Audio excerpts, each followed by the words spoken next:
Hello everyone, welcome to physics 365। आज का जो टॉपिक है क्लास 12 से 28 नंबर वीडियो है।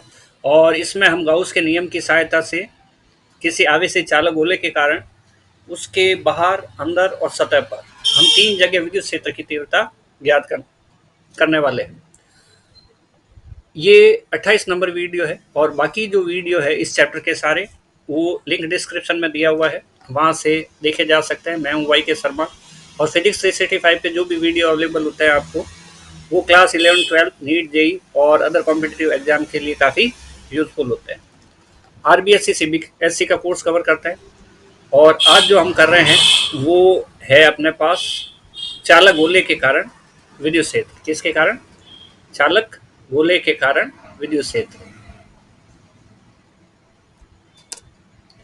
चालक गोले के कारण विद्युत क्षेत्र कर रहे हैं हम।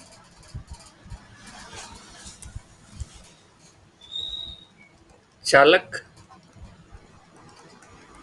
गोले के कारण हमारे पास एक चालक गोला होगा जिसको क्यू आवेश देंगे और वो सतह पर समान रूप से फैल जाएगा। देखते हैं, माना एक आर, कैपिटल आर त्रिज्या का चालक गोला है और जिसे हम क्यू आवेश देते हैं। यह आवेश उसकी संपूर्ण सतह पर समान रूप से वितरित हो जाता है। ध्यान में रखना है, चालक को दिया गया आवेश उसकी सतह पर आता है और अचालक को दिया गया आवेश उसके संपूर्ण आयतन में समान रूप से वितरित हो जाता है। तो ये है हमारे पास चालक गोला जिसकी जो त्रिज्या है, ये त्रिज्या है वो कैपिटल आर है। तो यहाँ पे हम चालक गोला लेते हैं तो इसे आवेशित करते हैं और ये चालक गोला आवेशित हो रहा है। ये आवेश इसके संपूर्ण सतह पर समान रूप से वितरित होते हैं और ये वितरित हो गए। अब हमें क्या करना है कि इससे बाहर यहाँ पे कहीं पी बिंदु लेना है और सतह पर लेना है और अंदर की साइड लेना है। तो देखते हैं पहले कि हमारे पास बिंदु पी ये वाला है, इस जगह बिंदु पी है जहां पर हम विद्युत क्षेत्र की तीव्रता की गणना करना चाहते हैं। यहाँ हमारे पास बिंदु पी है जहां पर हम विद्युत क्षेत्र की तीव्रता की गणना करना चाहते हैं। ये बिंदु बाहर की साइड है। हम यहाँ से यहाँ तक अगर इसको मिलाते हैं तो ये दूरी स्मॉल आर होती है। ये जो बिंदु पी है वो कहाँ स्थित है? एक दूसरे गोले पर स्थित है जो काल्पनिक है। ये गोले का सेंटर है। तो ये वाला हो गया अपने पास काल्पनिक गोला। इसको हम कहते हैं गाउसीय पृष्ठ। इसको हम कहते हैं गाउसीय पृष्ठ। गाउसीय पृष्ठ, इसको हम कहते हैं गाउसीय पृष्ठ। तो किया क्या हमने, बिंदु ओ को केंद्र मान के, ये जो बिंदु है इसको केंद्र मान के इस बिंदु पी से गुजरने वाले एक गोलाकार पृष्ठ की कल्पना करते हैं। और ये जो गोलाकार पृष्ठ है वो काल्पनिक होता है। ठीक है, लिख देते हैं यहाँ काल्पनिक होता है और इसको हम गाउसीय पृष्ठ कहते हैं। ये ध्यान रखना चाहिए कि जिस बिंदु पर भी तीव्रता ज्ञात करेंगे वो हमेशा गाउसीय पृष्ठ पर स्थित होना चाहिए। अब यहाँ पे एक काम करते हैं कि ऐसा मानते हैं कि ये जो बिंदु P है वो किसी अल्प क्षेत्रफल dA पर उपस्थित है। ये अल्प क्षेत्रफल है dA और इस dA की जो दिशा होगी O से P पृष्ठ के अभिलंबवत, यानी कि O से P की साइड होगी। इधर की साइड dA की दिशा हो जाएगी। सदिश, क्षेत्रफल सदिश की दिशा इधर होगी। किधर होती है क्षेत्रफल सदिश की दिशा? पृष्ठ के अभिलंबवत होती है, सतह से 90 डिग्री पर होती है। अब बिंदु P पर हमें विद्युत क्षेत्र की दिशा भी निकालनी है, तो उसके लिए हम बिंदु P पर एक धनावेश रखेंगे और ये देखेंगे कि ये बाकी वाला धनावेश बिंदु P पर रखे हुए धनावेश को आकर्षित करता है या प्रतिकर्षित। ये धनावेश है, परीक्षण आवेश हमेशा धनावेश होता है, तो ये इसको क्या करेगा? प्रतिकर्षित। तो तीव्रता की दिशा भी इधर ही हो जाएगी। हम देख रहे हैं DA और E के बीच में क्षेत्रफल की दिशा हो जाएगी हमारे पास थीटा बराबर 0 डिग्री है, दोनों सेम दिशा में, और cos 0 की वैल्यू 1 होती है। ये जो कुछ हमने समझा है वही थ्योरी में लिखा हुआ है। बिंदु P पर विद्युत क्षेत्र की तीव्रता हमें ज्ञात करनी है। उसके लिए O को हम केंद्र मानकर P से गुजरने वाले एक गोलाकार पृष्ठ की कल्पना करते हैं जिसे हम गाउसीय पृष्ठ कहते हैं। तो ये हो गया हमारे पास बिंदु P जिस पर हमें विद्युत क्षेत्र की तीव्रता की गणना करनी है और P से गुजरने वाले और O को केंद्र मानकर एक गोलाकार पृष्ठ की कल्पना करते हैं जिसको हम क्या कहते हैं? गाउसीय पृष्ठ कहते हैं। अगर ये है नेक्स्ट, माना बिंदु P पर एक अल्प क्षेत्रफल dA है जिसका मध्य बिंदु क्या है, P है, और बिंदु P पर क्षेत्रफल सदिश dA तथा E की दिशा पृष्ठ के अभिलंबवत OP की दिशा में होगी। ये हम समझ चुके हैं। बिंदु P पर E और dA की दिशा जो होगी वो O से P की साइड होती है, मतलब बाहर की साइड होती है। अब हम विद्युत फ्लक्स ज्ञात करना चाहते हैं। विद्युत फ्लक्स निर्गत, ठीक है। तो गाउस का नियम जो है उसके हिसाब से विद्युत फ्लक्स क्या होगी, ये हो जाएगी हमारे पास E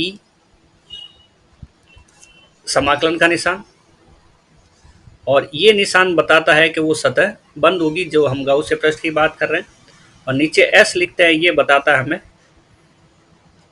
नीचे जो S लिखते हैं ये हमें बताता है संपूर्ण सतह के लिए, बाकी E डॉट डी। और गाउस के नियम की बात करें तो Q बाई एप्सिलॉन नॉट होता है, जहाँ एप्सिलॉन नॉट निर्वात की विद्युतशीलता है, की विद्युतशीलता है,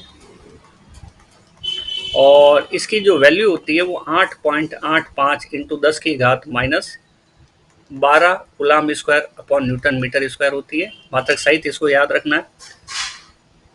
अब डॉट हटाते हैं तो कॉस थीटा आएगा, E D A cos 0। Theta का क्या है, ई और डी ए के बीच का कोण जो हमने देखा था 0 है। ई और डी ए का मध्य का जो कोण है वो कितना है, थीटा बराबर 0, और कॉस 0 की वैल्यू क्या होती है, 1 होती है। तो हम यहाँ पे कॉस 0 की वैल्यू 1 लिख देंगे, और इधर लिखेंगे Q by epsilon not E D A, Q by epsilon not. अब हम डायग्राम में देखते हैं कि ये जो गाउसीय पृष्ठ है, ये जो गाउसीय पृष्ठ है इसका जो प्रत्येक बिंदु होगा, ये जो सेंटर है ये इससे r दूरी पर होगा, ये जो सेंटर है इससे r दूरी पर होगा, और ये गाउसीय पृष्ठ है, ये सेंटर है, ये भी r दूरी पर होगा, कहीं से भी ले लें ये r दूरी पर होगा। तो इस तरह से हम क्या देखते हैं कि r दूरी पर सभी गाउसीय पृष्ठ के बिंदु उपस्थित हैं, ठीक है। गाउसीय पृष्ठ का प्रत्येक बिंदु केंद्र O से स्मॉल r दूरी पर उपस्थित है, इसलिए गाउसीय पृष्ठ के प्रत्येक बिंदु पर विद्युत क्षेत्र की जो तीव्रता की दिशा होगी वो बिल्कुल समान होगी। इसलिए हम क्या करते हैं कि E को बाहर ले लेते हैं और dA रहने देते हैं, गाउस का नियम एप्सिलॉन नॉट, ठीक है। उसके बाद इसकी जो वैल्यू होती है वो dA हो जाती है, और Q बाई एप्सिलॉन नॉट यहाँ हमने समाकलन किया है। dA का जो वैल्यू होता है A होता है, याद रख ले फॉर्मूले के रूप में, और ये A किसका है, गाउसीय पृष्ठ का क्षेत्रफल। गाउसीय पृष्ठ कैसा है, गोलाकार है, और अगर ये गोला है तो इसका क्षेत्रफल, गोले का क्षेत्रफल होगा, और वो होगा हमारे पास 4 pi R square, 4 pi R square Q by epsilon naught. तो E इक्वल टू, ये Q जो दिख रहा है वो Q है, ये एप्सिलॉन नॉट इधर लिख दिया, और ये आर स्क्वायर है यहाँ लिख दिया, और 4 पाई है वो यहाँ लिख दिया, ऊपर कुछ नहीं है तो 1 लगा दिया। इससे हमारे पास ये हो गया E इक्वल टू, जो 1/4 पाई एप्सिलॉन नॉट है उसको हम K लिख देते हैं, और यहाँ पे हम कर देते हैं K, साथ में था Q अपॉन आर स्क्वायर। ये तो ये बिल्कुल वैसा ही आया जैसे बिंदु आवेश के कारण तीव्रता आती है, और यहाँ से पता चलता है कि अगर बिंदु बाहर स्थित हो तो बाहर स्थित के लिए हम आउट लिख सकते हैं, आउट की value KQ upon R square होती है। अब यहाँ से पता चलता है कि चालक गोले के बाहर जो तीव्रता है वो दूरी के वर्ग के व्युत्क्रमानुपाती होती है। ये एक टाइप का यहाँ पे निष्कर्ष आ जाता है।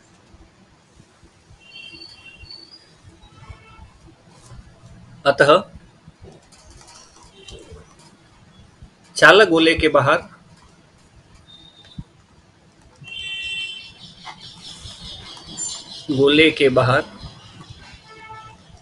तीव्रता दूरी के वर्ग के व्युत्क्रमानुपाती होती है, दूरी के वर्ग के व्युत्क्रमानुपाती होती है। अब हम इसको अगर सदिश रूप में लिखना चाहें तो तीव्रता का सूत्र क्या दिया हमने, के क्यू अपॉन आर स्क्वायर। अगर हम सदिश रूप में लिखना चाहें तो ठीक है, ई vector equal to K Q upon R square. इधर की साइड राइट हैंड साइड में कोई राशि सदिश नहीं है, इसलिए हम यहाँ पे आर कैप लगा देते हैं। आर कैप को हम यूनिट वेक्टर या एकांक सदिश कहते हैं। हम E vector equal to E सदिश K Q upon R square. R cap का जो फॉर्मूला होता है आर वेक्टर अपॉन आर होता है, यानी कि सदिश बटा सदिश का परिमाण। ठीक है, तो हम लिखते हैं R vector upon R. E vector equal to हो जाता है K Q upon R square, K Q upon R square, और ये आर वेक्टर, आर वेक्टर, ये आर और ये आर गुणा करके आर क्यूब हो जाएगा। इस तरह से हमारे पास ये है। ठीक है, तो ये चीजें हो गई। उसके बाद में हम दूसरा काम करते हैं कि इसी चालक गोले की जो तीव्रता है वो सतह के लिए ज्ञात करते हैं। चालक गोले के कारण सतह पर तीव्रता, सतह पर तीव्रता, इसको हम बी पॉइंट कह सकते हैं। ए पॉइंट हमने कर लिया बाहर की साइड,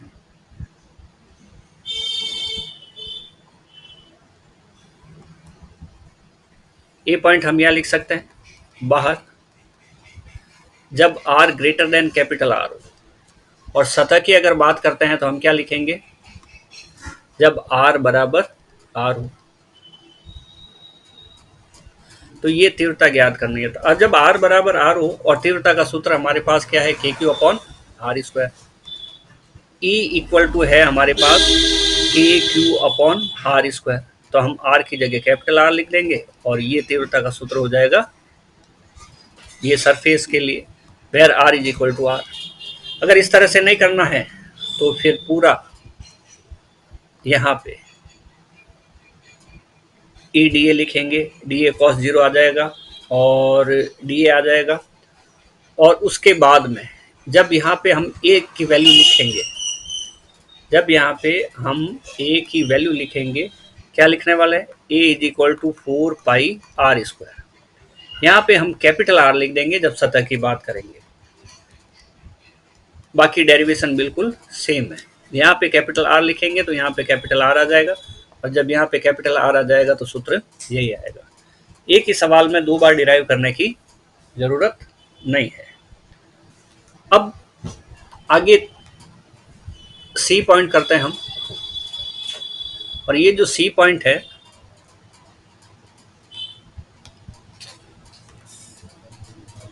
ये जो सी पॉइंट है चालक के अंदर तीव्रता, यानी कि आर लेस देन आर हो। अगर हम बात करते हैं चालक गोले की तो ये हमारे पास चालक गोला है। ठीक है, और इस बार हम जो बिंदु लेने वाले हैं, इस बार जो हम बिंदु लेने वाले हैं चालक गोले के अंदर लेने वाले हैं। ये हो गया इसका सेंटर, और इस चालक गोले को हमने दे दिया आवेश। ये जो भी आवेश इसको दिया संपूर्ण सतह पर समान रूप से फैल गया। ये इस चालक गोले की त्रिज्या है और ये इसका सेंटर O है। अब हम क्या काम करते हैं कि इसके अंदर किसी बिंदु P पर विद्युत क्षेत्र की तीव्रता ज्ञात करनी। तो O को केंद्र मानकर यहाँ से गुजरने वाले एक गोलाकार पृष्ठ की कल्पना करते हैं। तो ये गोलाकार पृष्ठ हम ऐसे बना लेते हैं।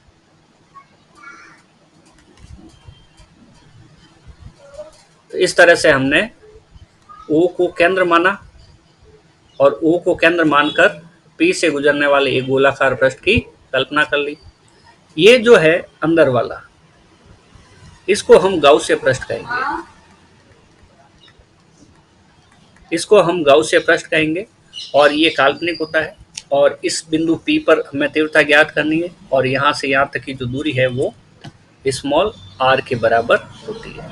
हमें दिख रहा है स्मॉल r की वैल्यू कम है और कैपिटल R की वैल्यू ज़्यादा है। ठीक है। तो यहाँ अंदर की साइड देखते हैं कि गाउसियन पृष्ठ के अंदर की side Q inside equal to कितना है, 0 है।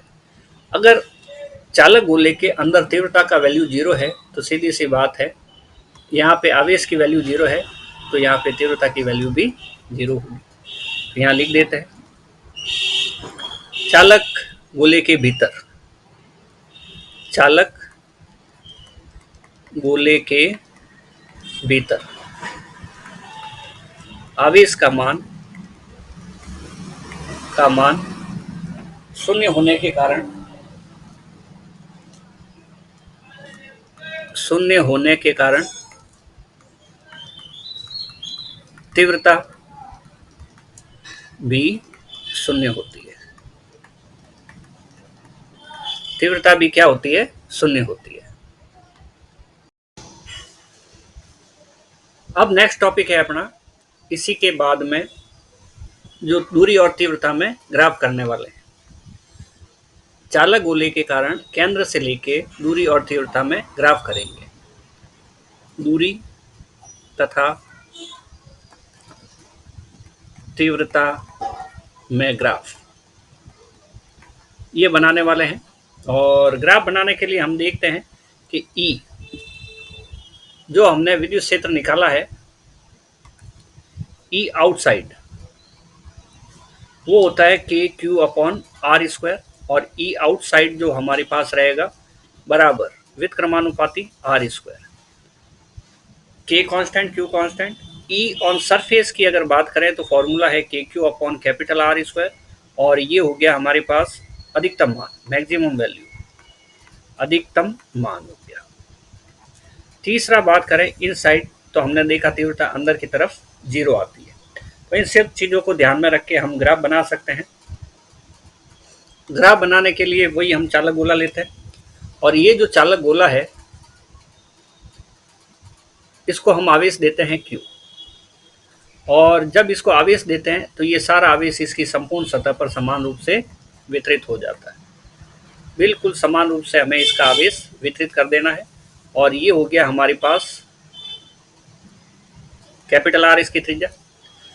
और यहाँ पे जो पॉइंट है हमारे पास, ये हो गई एक्स एक्सिस और ये हो गई वाई एक्सिस।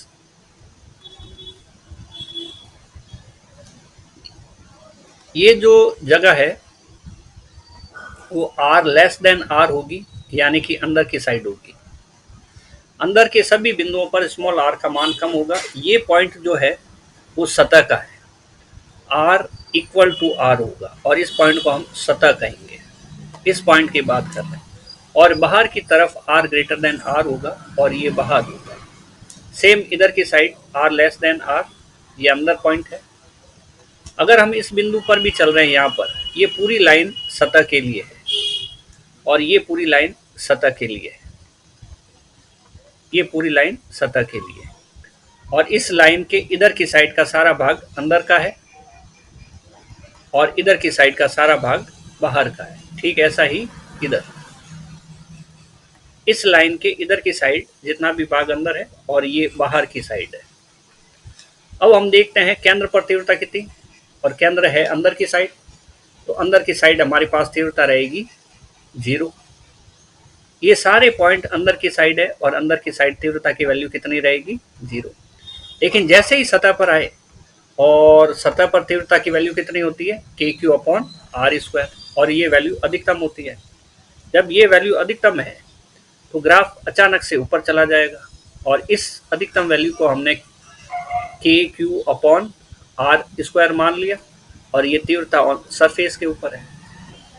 अब इस पॉइंट के इधर की साइड हम चालक गोले से बाहर आ गए हैं, ये पॉइंट सतह पर है, इसके आगे बाहर आ गए। बाहर आ गए तो तीव्रता की दिशा दूरी के वर्ग के व्युत्क्रमानुपाती रूप से बदलेगी, और अगर ऐसा होगा तो ये हमारे पास इस टाइप से ये शो करता है कि आउट की साइड दूरी के वर्ग के व्युत्क्रमानुपाती होती है। बिल्कुल ऐसा ही इधर की साइड भी आएगा। अगर अंदर अंदर की बात करें तो तीव्रता तो ये जो लाइन बन रही है तीव्रता 0 को दर्शा रही है, ई इन इक्वल टू 0 इस पूरी लाइन पे। और यहाँ आते ही सतह पर तीव्रता इसके बराबर हो जाएगी अधिकतम, और इसको हम E S is equal to K Q upon R square कहेंगे। और अंदर की साइड तीव्रता इस टाइप से हो जाती है। ये लाइन इसके टच नहीं करेगी और ये चलता रहेगा, और ई आउट है ये विद क्रमानुपाती आर स्क्वायर। इस टाइप का ग्राफ आ जाएगा। ग्राफ यहाँ तक आएगा, सतह पर टूटेगा, अचानक अधिकतम हो जाएगा, और उसके बाद ग्राफ विद क्रमानुपाती दूरी के वर्ग के विद क्रमानुपाती रूप से कम होगा। तो इस प्रकार हम देखते हैं कि सतह पर तीव्रता का मान अधिकतम होता है। मिलते हैं नेक्स्ट वीडियो में।